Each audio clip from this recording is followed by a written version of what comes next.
بسم اللہ الرحمن الرحیم۔ حضرت نوح علیہ السلام طوفان کے موقع پر جب کشتی میں سوار تھے تو وہاں ان کے سامنے اچانک شیطان آ گیا۔ حضرت نوح علیہ السلام نے فرمایا کہ بدبخت، تو یہاں پر بھی پہنچ گیا ہے، اب میں تمہیں نہیں چھوڑوں گا جب تک میں تیرا یہ راز معلوم نہیں کر لوں کہ تو لوگوں کو آخر گمراہ کیسے کرتا ہے اور کس وجہ سے کرتا ہے، کس راستے سے کرتا ہے، تب تک میں تمہیں نہیں چھوڑوں گا۔ تو شیطان کہنے لگا کہ 5 باتوں کی وجہ سے میں لوگوں کو گمراہ کرتا ہوں، لیکن ان 5 باتوں میں سے میں صرف آپ کو 3 باتیں بتاؤں گا اور 2 نہیں بتاؤں گا۔ حضرت موسیٰ علیہ السلام کو اللہ کی طرف سے وحی آئی۔ کیا وحی آئی؟ وہی یہ آئی کہ اس مردود سے کہو کہ ہمیں 3 کی ضرورت نہیں ہے، ہمیں وہی 2 باتیں بتا دو جس کی وجہ سے تو لوگوں کو گمراہ کرتا ہے۔ حضرت نوح علیہ السلام نے کہا کہ مجھے ان 3 باتوں کی ضرورت نہیں ہے، مجھے وہ 2 باتیں بتا دو جس کی وجہ سے تو لوگوں کو گمراہ کرتا ہے۔ اب شیطان مجبور ہو گیا اور کہنے لگا کہ وہ 2 باتیں جس کی وجہ سے میں لوگوں کو گمراہ کرتا ہوں میں آپ کو نہیں بتانا چاہتا تھا، لیکن جب آپ نے پوچھا ہے اب سن لیجیے۔ ایک ہے حسد اور ایک ہے حرص۔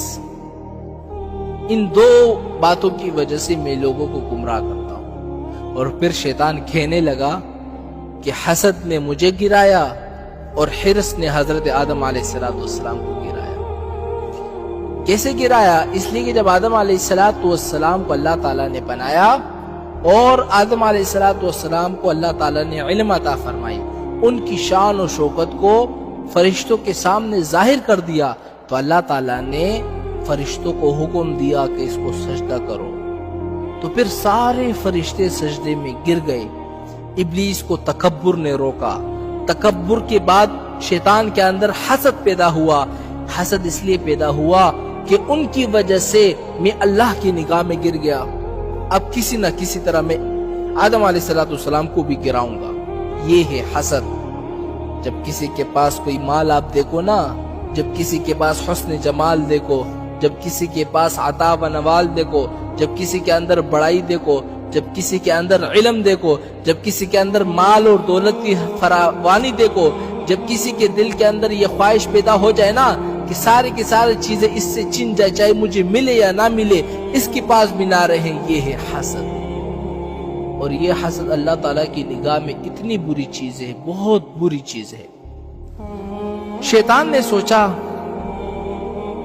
کہ اللہ نے ان کو اتنا اونچا بنا دیا ہے کہ سارے فرشتے ان کو سجدہ کر رہے ہیں، اللہ تعالیٰ نے مجھے گرا دیا سب کی نظروں میں، تو میں آدم علیہ السلام کو بھی گراؤں گا۔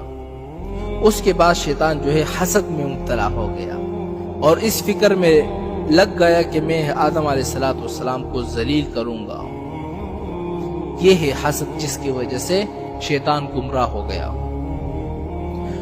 اور آدم علیہ السلام کو اللہ تعالیٰ نے جس درخت سے منع کیا تھا نا کہ اس درخت سے آپ نے نہیں چکنا، تو آدم علیہ السلام نے جا کر اسی سے کھایا تھا۔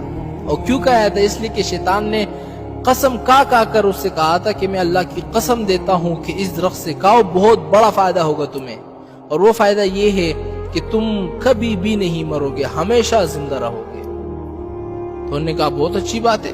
آدم علیہ السلام نے وہ کھا لیے۔ تو آدم علیہ السلام نے حرص میں آ کر وہ کھا لیے۔ اس لیے شیطان نے کہا نا کہ حسد نے مجھے مارا اور حرص نے حضرت آدم علیہ السلام کو گرایا۔